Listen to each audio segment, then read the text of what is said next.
Hey guys, it's Andrew and welcome back to my channel. Today I'm joined by the lovely Shavana Clarke, Miss Connecticut USA 2024. Thank you so much for being here. Of course, thank you for having me. Of course, how are you doing? I'm doing well, how are you? Doing great.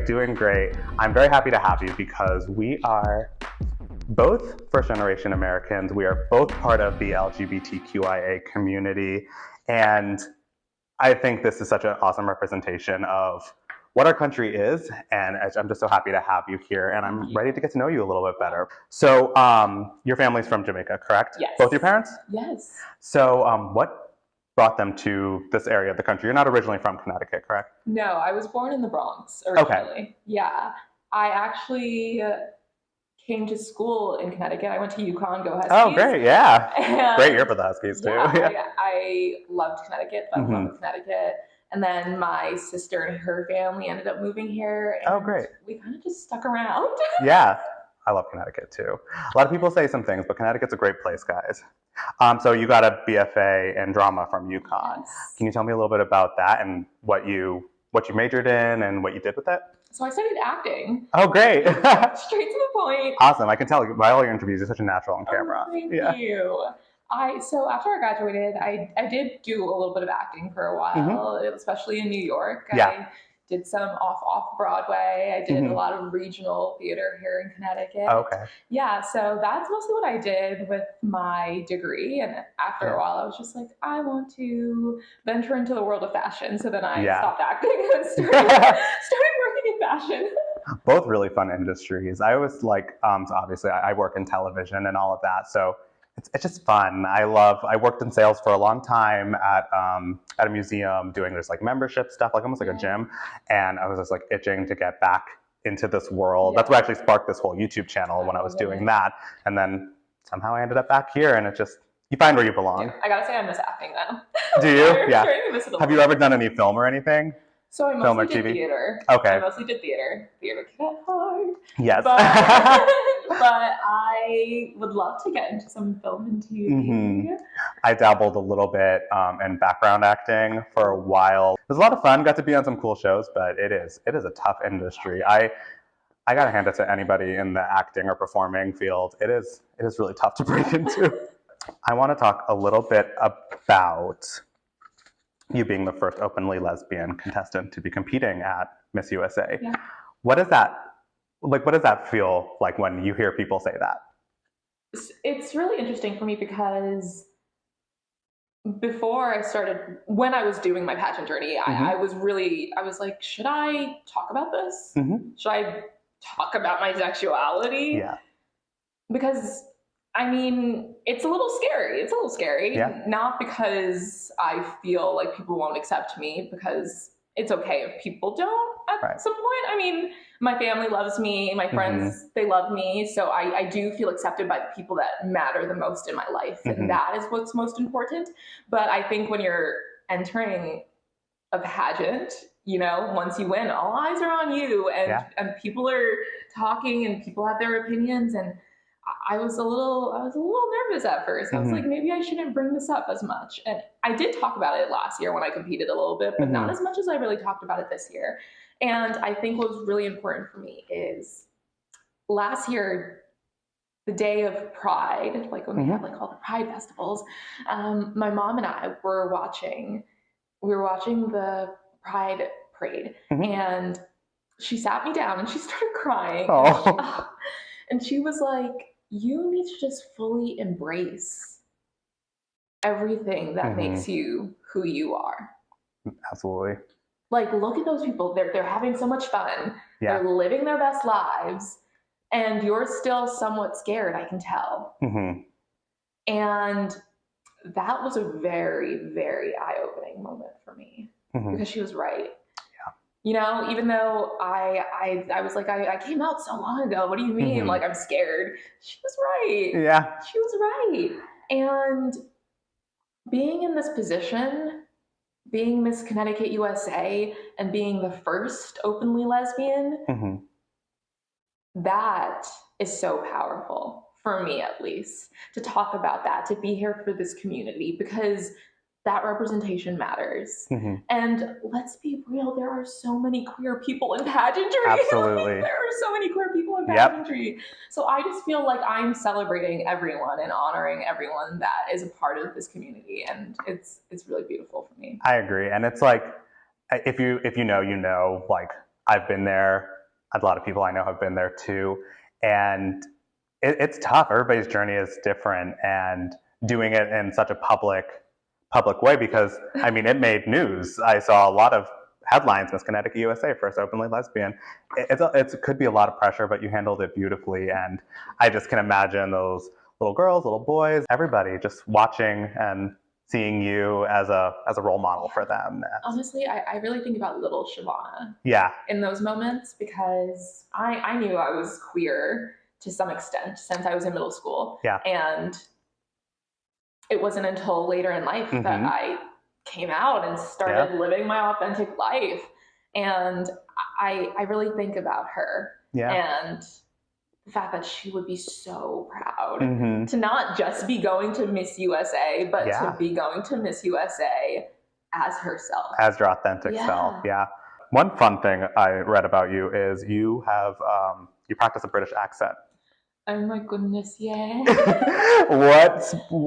How did that start? I think I've always loved the British accent. Oh, it's very good. Thank you so much. I practice a lot. So I studied acting, like I talked about, and we actually studied abroad in London. Very cool. Okay. I studied abroad in London my junior year. So I was there, and a lot of the shows that I did in school, actually, I had to have an accent for. So I did a lot of accent work. So it is just my accent at this point. Like, I just turn it on and off all the time. Oh, it's great. Funny story. I was in Zara the other day with my mom, and we're like walking around, and I just started talking to her in an accent, because honestly, I really do just start doing it sometimes without noticing. And I started to speak with her in this accent, and this lady comes up to us, and she's like, "Whereabouts are you from?" Uh-oh. And I'm like, oh no, I am American. And she was like, I would never have been able to. That's a great compliment, though. I mean, if somebody from London or a British person thought you were from there, but that's fun. That's really good, too. You were really good. So I want to go a little further back. What got you interested in competing in pageants in the first place? I started doing pageants when I was like 2 years old. Really? Yeah. Oh, okay. So my mom, she knew then that I loved to be on stage. I loved entertaining. I loved to strut across the living room like a pageant girl. You know? So she put me into pageants when I was around 2, and I stopped doing them, once I entered my like preteen years, because I was like, I want to do other things. I don't know. I did Girl Scouts, and I figure skated. I did so much random stuff. So I stopped, and then I saw Zosie win Miss Universe. Zosie, one of my favorites. I love Zosie. Zosie win Miss Universe, and at that point, I didn't even cut. Was my hair cut yet? It was cut, but I remember sitting there and being like, Miss Universe looks like me. She looks like me. And she was powerful, and she was strong, and she was confident, and she owned it. And I was like, that is so cool. I think I can do that. Yeah. And that is what re-sparked my love of pageantry. Yeah. And I'm just so grateful that moment happened, because well, it's like we said before, it's like people seeing something similar to themselves in title holders, or really in any field. It really just inspires them to do great things, clearly. So you mentioned Zosie. Is that what inspired you to pick the Miss Universe organization pageants to compete? And those of you watching, if you don't know, Miss Connecticut USA pageant is a precursor pageant to Miss USA, who would eventually go on to compete in Miss Universe. Yeah, definitely. So I grew up watching Miss USA and Miss Universe, and honestly, when I was a kid and my family saw that I was really into pageants, my grandma honestly would go around and tell everyone, my granddaughter is going to compete at Miss USA one day, specifically Miss USA. Okay. So it always just felt like the Miss USA system was just predestined for me. Yeah. Yeah. Yeah. I've always, something about the Miss USA, Miss Universe organization, I was always attached to it. I watched the other ones too. But when I started making videos, I was like, this is what I was drawn to. I just love the organization. I just love the women. Yes. I love the confidence that they exude. I love how they stand in their purpose and their passions. I think that's so beautiful. What was that moment like when you heard your name announced as the winner? I think for a second I was still processing as it happened. I was like, I heard the shh. Yep. And I was like, shh, that has to be me. Wait, that is me. Yep. And it was surreal because you dream of this moment for a really long time. I envisioned this moment. Leading up to the pageant, something really interesting is I actually envisioned myself winning. So I envisioned myself winning in the dress that I knew that I had. In that moment, I didn't know who I was going to be holding hands with, but I envisioned myself winning over and over and over and over again leading up to the pageant. But once it actually happens, you're just like, I think everything that you envision kind of falls away, and it's in that moment, and you're like, this is real, this is happening. And I was so emotional. I remember it was really hard for me to just gather my emotions because, like my mom's there watching and my sister and my niece, and we have dreamt about this for such a long time. They've been really big on my journey with me. So for it to be happening in that moment and for them to be seeing it, it just felt so surreal and emotional and beautiful all at once. Yeah, and I love that you say we too, because it really is like a group effort in a way. Yeah, because you said you competed before, and just having that support system is always great. So I'm happy they were there to enjoy it with you. You've been very vocal about your mental health and your advocacy. Can you tell me a little bit more about that?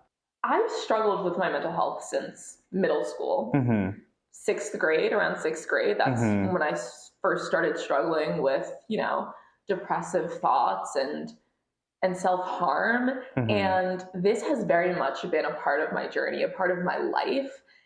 And almost everything that has made me who I am, that has shaped me as the person that I am today, has stemmed from having to pivot because of my mental health and the things that have happened to me.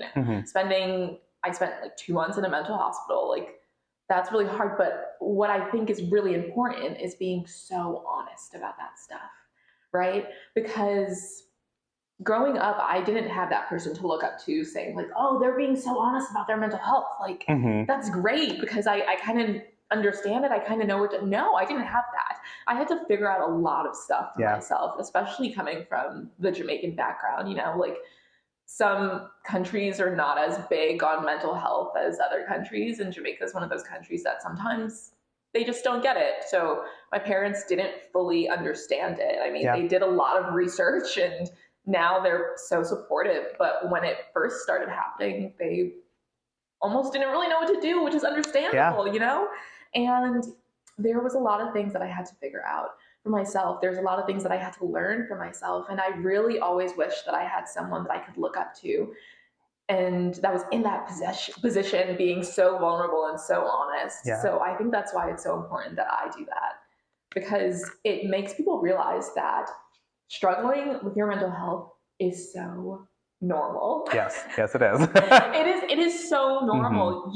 You can't compare yourself as someone that struggles more with your mental health to someone that doesn't struggle as much, which has been something that's always been really big for me. I've always, I think back to high school, I was, struggling, and I had all my friends, and I was like, why does their life seem so perfect? Right. Oh my God, I've done that so many times. Why can't I feel like that? Yeah. And I really compared myself for so long. And then I realized my journey is so different than theirs, Even just the fact that I did, spend 2 months in a mental hospital, that's a huge shakeup for anyone. But I can't compare my life to other people's. And what's really important in being honest and open and vulnerable about that is I have people come to me and they're just like, I think I need to check myself into a mental hospital. I've never done it before. I'm terrified. what's it like? What can I bring? Can I bring my phone? Can I bring my own clothes? Can I do this, that, and the third, you know? Right. I mean, I never thought about it, but yeah. Like, And yeah. it's something you don't think about. But when you're vulnerable, when you're open, when you're saying, hey, like, I'm laying it all out for y'all because I know that someone might need this resource. Yeah. And people have come to me to seek out the knowledge that I do have. And I that's really beautiful for me. A couple of years ago, I started going to see a counselor. So not like a psychotherapist, not a therapist or anything like that, but I started going to see a counselor because I just would always feel like I had this like weight on my chest. Yeah. And like, I didn't realize like, oh, that's just, it's like a little bit of anxiety, and just being able to talk through that. And then it's like, now it's been a couple of years, and I realize in the moment when like I'm reacting differently to things that used to like give me a little bit of a meltdown or really stress me out. I'm just like, oh, whatever. And it really is amazing what it does, because I also came from a similar background. My family came from the Middle East too. So it's like, we didn't really do therapy. Like, I don't think that was a word I ever really heard until afterwards. And then when you did hear it, there was a very heavy negative connotation to it. So, but now it's becoming so much more spoken about, and a lot of people accept it and realize, okay, I struggle too. And we will get through it. We'll get through it. Definitely. But open and honest conversation. Yes. I actually went to a conference the other day that was a borderline personality disorder awareness conference. And one of the speakers said, telling your stories, it's what breaks stigma. And I was like, that's it right there. Yeah. That's why I do this.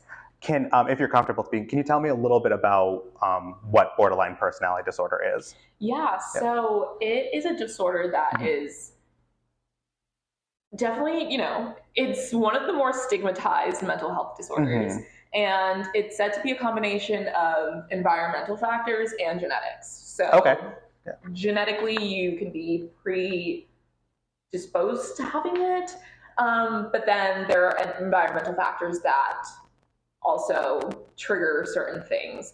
And it really is just that person has struggled managing their emotions. They have really intense emotions. So growing up, I had these really intense emotions. Like when I was sad, I was like all the way sad. When I was angry, all the way angry. Like my emotions were so heightened all the time. And I didn't really understand that. It was really confusing for me. And thankfully, after the 2 months in a mental hospital, I was able to start a program that was a continuing day treatment program. And it was like school. It was like Monday through Friday from 10 to 2. It was honestly like being in school, but learning tools, learning things to help me manage those intense emotions and also learn more about BPD. So I understand what I'm going through.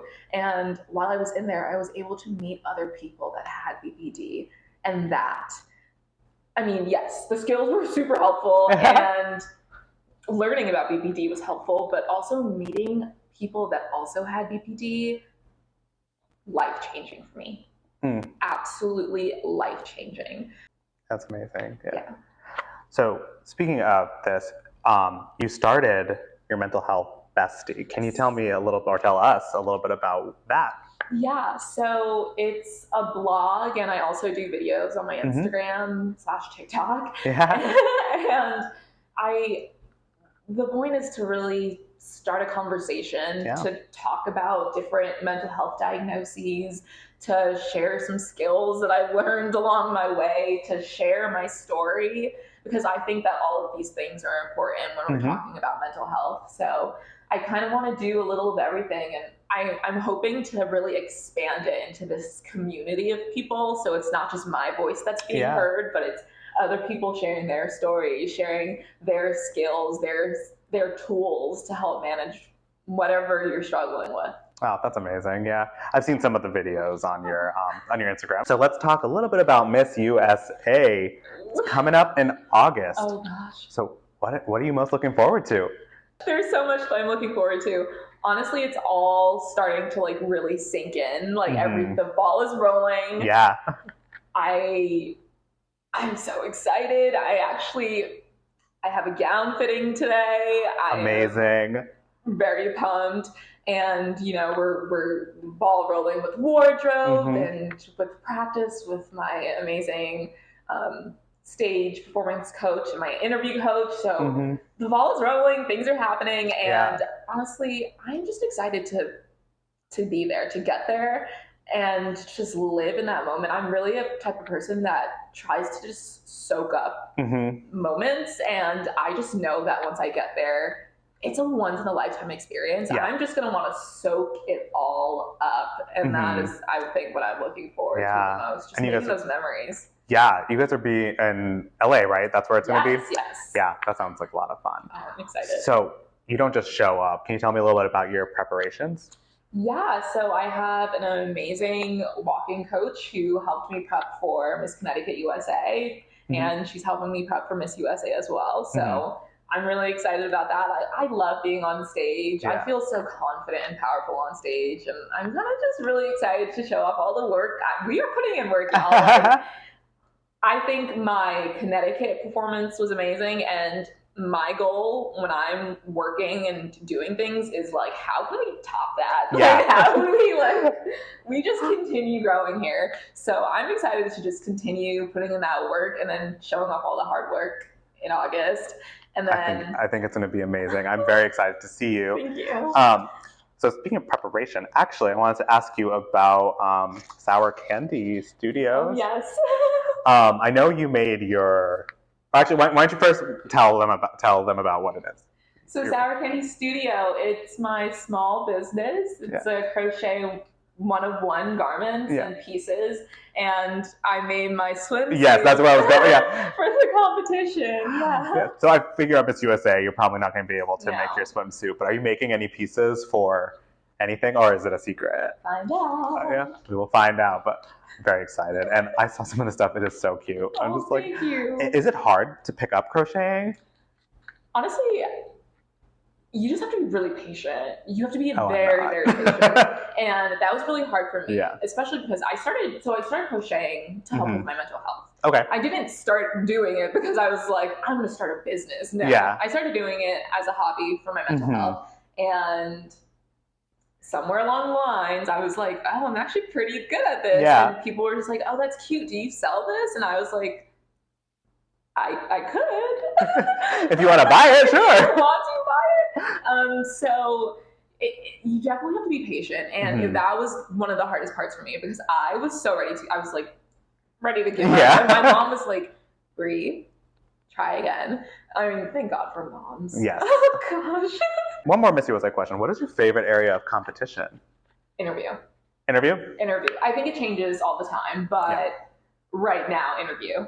Because I think at the core, what a Miss USA, what a Miss Universe is a person that connects with other people, right? Because once you get off the stage, once that stage performance stuff is done, like, you might do a fashion show like here and there, but at the end of the day, your job is to connect with people. So I truly love that time that I'm in their interview room, able to talk to the committee about things that I'm excited and passionate about, because I think that moment right there shows like, hey, this is what I'm going to do as your next Miss Connecticut USA, as your next Miss USA, as your next Miss Universe. This is what I'm going to do. This is my job, and I'm so excited to do this. Well, I'm sure you're going to do great. Thank you. So I'm going to give you a little bit of interview prep with some rapid fire questions. You're familiar with this game, right? Just like quick, whatever comes to mind first. There's only a couple, so it won't be too bad. All right. Favorite food? Italian pasta. Ooh, yes. Oh, favorite color? Blue. Vacation destination? Italy. Favorite song? Oh my gosh, it changes all the time, but right now I'm just obsessed with anything Renee Rapp. Favorite TV show? Oh, that's a hard one. Right now, Bridgerton. I think it changes all the time again. Love Bridgerton. Favorite activity to do on a rainy day? Crochet. Perfect. That was easy. See? And what's your favorite movie genre? Rom-coms. Rom-coms, okay. Yeah, I'm a rom-com girl. Last one off the cuff. Favorite performer at Miss USA? Ooh, Neo. That's a good one. Do you remember Miss Megan? Yeah. Oh my God, that was a good one. Was that the one he sang during their final look? Yeah, that was a good one. Yeah. That's a good one. Well, Shavana, this has been amazing. Oh. I've had such a great time getting to know Thank you you. so Thank you much. so much for coming. Of course. And well, first of all, where can they find you on social media? So you can find me at Shavana, SHAVANA on Instagram, TikTok, you name it. Yep, and I'll put it on the screen and also down in the bio below so you can check out Shavana's journey and follow her along as she competes at Miss USA.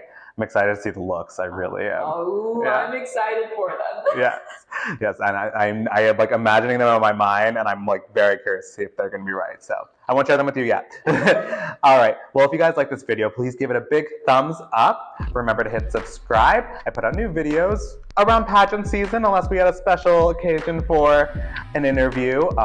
If you are a state title holder in the Miss USA organization, are interested in coming on, definitely send me a DM. You can find me at my social handles right here or down in the links below. And I will see you guys very soon. Bye.